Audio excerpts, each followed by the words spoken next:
Alright, Monday ngayon. At nice nating pasalamatan si Lance Abilion sa pagpapadala niya ng kanyang napakagandang aklat na nakabalot pa sa plastic, ang kanyang Christmas gift sa atin. In fairness, para lang makita ni Lance Abilion na natanggap ko yung kanyang aklat na pinamagatang ang mga lugar ay hindi mga lugar lamang, kung hindi yan ay mga lugar din. Di ba? Yan ang title. Ang mga lugar ay hindi mga lugar lamang, kung hindi mga lugar din yan na pinupuntahan ng iba't ibang tao sa iba-ibang lugar. Ano? Maiksi yung kanyang title ng kanyang napag-uusapan natin si Lance Abilion. Nandito si Lance Abilion, ang author ng aklat na ang mga lugar ay hindi mga lugar lamang, kundi mga lugar din yan na nilulugaran sa bawat lugar na pupuntahan natin. Let's good evening. Magandang gabi po sa iyo, Brother June, at sa atin pong mga listeners ngayong gabi. Ang haba po ng title. Oo nga. Pa. Hanggang doon sa likod, nakalagay yung title. No? Maraming salamat for the gift. Maraming salamat and happy holidays to you. Yes po, yan po ang aking munting pamasko po para po sa iyo po, Brother June. At sa po dalawa pong producers po, kay Miss Jen po, tsaka kay Sir Mike. Opo, ayun. Uy, nagpapasalamat din sila na naalala mo sila. Siyempre, di ba? Oo. It's the thought that counts po ngayong Pasko. Alam po natin yan. It is the thought that counts. Oo. Parang mga lugar lamang yan na hindi lamang mga lugar. May kalulugaran din yan sa ibang lugar. Inihanda mo sa amin ngayon, Lance Abilion, samantalang naghihintay na mabati mo si Aling Lourdes ng San Fernando, La Union. Ayun po, syempre, bago po muna yan. Ayun, so, unang-una po sa lahat, maraming salamat po pala sa mga dumalo po sa aking nakaraang book launch po, sa isa pong matagumpay po na book launch po noong Sabado po sa The Tiny Bar. Maraming salamat po sa mga kaibigan po at ilang mga followers po na nandoon na pumunta po, na sinuyod po ang Metro Manila traffic na araw po ng Sabado at nakarating po doon. Grabe traffic. Miski saan ka pumunta, nakakatamad lumabas. No? Yun nga po. Kahit weekend. Weekend. Yes po.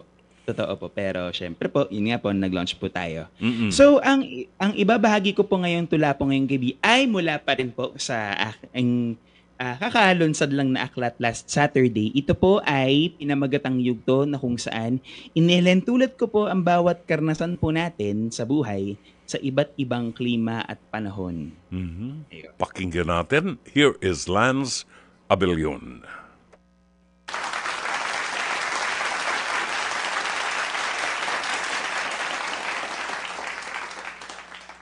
Yugto. Nasusulat sa Biblia, lahat ng bagay sa buhay ay may panahon. Lagi kong naririnig na sa buhay ang bawat kabanata ay may nais na ipabatid sa atin at ipaalala. Silang mga tandaan ng paminsan-minsan nating pagkabuwal, pamamahinga at muli nating pag-ahon at pag-usad. Paalalang ang buhay katulad ng mga siklo sa kalawakan ay umiikot sa iba't ibang klima at panahon. Tag-ulan, na kung saan kakambal nito ay mga luhang madalas nating ikinukubli. Mga luha at lungkot na itinatago natin sa likod ng bawat pagngiti. Mga panahong pagpilit nating maging maayos buhat sa mga panahon ng ating pag-iisa. Pahintulutan ng sarili na anumang oras ay masagip ng pag-asa. Maniwalang may sasabay sa atin na susuungin at lalakad sa ulan, taglamig. Na kung saan madalas natin natatagpuan ang ating mga sarili na lupaypay. Pagod, hulas, pagal na ang pangangatawan. Madalas tayong sinusubok sa kung hanggang saan ang kayang tiisin sa pagpiling manatili sa gitna ng lahat. Maaring minsan may pakiramdam ng pangiiwan at pagpapabaya na parabang nasa gitna tayo ng kawalan at ng katiyakan ng lahat. Tagsibol, na kung saan ito ang simula ng paghilom mula sa taglamig at tag-ulan, na mula sa matinding pinsala nito ay unti-unting pagsilay ng ginhawa. Mga panahong pagsisimulang mamunga mula sa mga hamong iniatang sa atin ng buhay, doon mababanaag ang kahalagahan ng pagyakap sa sarili nating halaga at kulay. Simulang mahalin ang sarili sa kabila ng mga sugat at pilat tag-araw. Dito natin mababanaag ang ganda ng tanawin, ang samyo ng ligaya, nalalasahan at titikman ang sarap ng buhay sa bingit ng lahat, nakikita ang mga samot-saring kulay ng buhay, ang matatamis ng ngiti at mga luha ng pagbubunyi. na makikita mong sa bawat kabanata ay makikita mo ang saysay ng lahat, na sa bawat pagdaan ng bawat yugto, nakayanan mo itong alpasan. At sa lahat ng ito, binabati kita.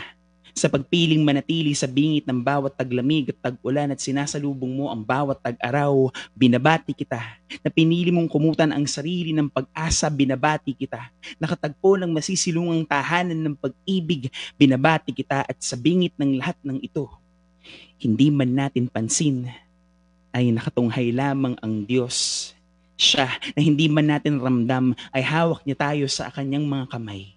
Nararamdaman ng mga palad at posting ating makakapingtan sa bingit ng kagipitan silang mga buhay na katibayan na may mga kamay at mga matang hindi handang mang-iwan at humusga. Nasusulat sa Biblia, lahat ng bagay sa buhay ay may panahon. Lagi kong naririnig na sa buhay ang bawat kabanata ay may nais na ipabatid sa atin at ipaalala. Mapataglamig, tag-ulan, tagsibol-man o tag-araw, ang bawat karanasan ng buhay, lagit-laging patungo ito sa mas matatag at bagong ikaw. Magandang gabi po sa inyong lahat. Wow! Binabati kita. Maraming salamat sa binabati pa rin kita sapagkat napakahusay ng pagkaka-deliver mo. Binabati kita, Lance. Sapagkat, Maraming salamat. oo, ang galing mo talaga. Ang galing mo! Yun! Ang title ko niyan ay Yugto ni Lance Abellion.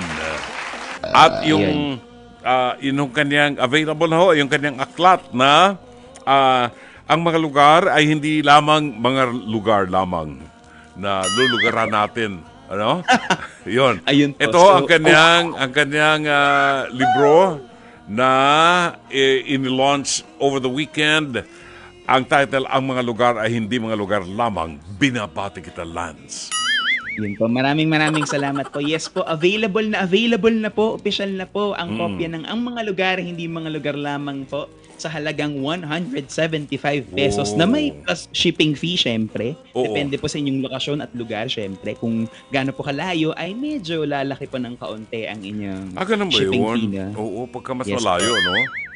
Yes Yun. po, syempre po. Depende, actually nga po, ito po, Brother June, iano ko lang po, actually po, ang libro pong ito ay nakarating na po actually po sa Singapore at sa US po. Wow, So, talaga? Yes po. Pag ganun ba, kinukuha ng visa ang mga libro? Hindi na. Hindi ko po alam po yung proseso po noon. Hindi ko Pero po alam. nakarating sa nakarating sa US, ha? Yes po, wala pong kahirap-hirap. Sumakay lang po sila ng eroplano. Opo, nakarating po sila ng walang kahirap-hirap doon. No? Wow. Iba talaga ang mga lugar ay hindi mga lugar lamang. Nakakarating pati libro. Yes po. Well, Opo, anyway, opo. congratulations. O, sinong babatiin mo ngayon, Lance? Yes po, syempre. By the way po, si Avalon Mites po pala, Brother Jun, yung binati ko po, Oo, kanina. oo. She's actually po my mom who is watching tonight. Siya po si Mommy Edna Abellion. So, ayun. Ayun! Ganun ba? Si Mommy Avalon Mites po ay si Mommy Edna ko po. Siya po ang nanay ko. Opo. Siya po yun. Pala yung Avalon Mites na yun. Okay, sige, Mami po tatandaan yan. ko yan. Yan po. Siyempre po, binabati ko po si Mommy Edna Abellion, si Avalon Mites po unang-una. Binabati ko rin po ang mga kasamahan ko po sa Laya Philippines. Si Teacher JC Calasikas po na maganda gabi. At syempre, I am sure si Aling Lourdes ay matutuwa na naman na binabati ko po si Aling Lourdes ng isang mapayapa, mapagpala at mapagpalayang gabi, Aling Lourdes. Sana po ikaw po ay nasa mabuting kalagayan sa San Fernando, La Union. At ingat po kayo dyan palagi. Ayun. So muli po, maraming salamat. Naghihintay siya sa'yo na mamasahin yung katawan mo. Oo. Opo, at sige po, paplanuhin po natin kung kailan po ako makakagawi po ng La Union ulit. Oo. Pag-uwi mo ng probinsya ng Ilocos. Pwede. Yes po, tignan po natin. Oo. Kung may sisingit po sa schedule po, why not coconut? So muli po, maraming salamat po, Thanks a Brother lot. June, at sa bumubuo po ng 105.9 True FM po. Sana po, happy reading, Brother June, at sa dalawa pong producers ninyo, happy reading po sa inyo sa libro. Thank you. Ladies and gentlemen, si Lance Abellion, ang ating spoken word artist. 32 minutes after 10 o'clock sa programang Dr. Love. Babalik po tayo sa mga reaksyon ng ating mga tagapakinig.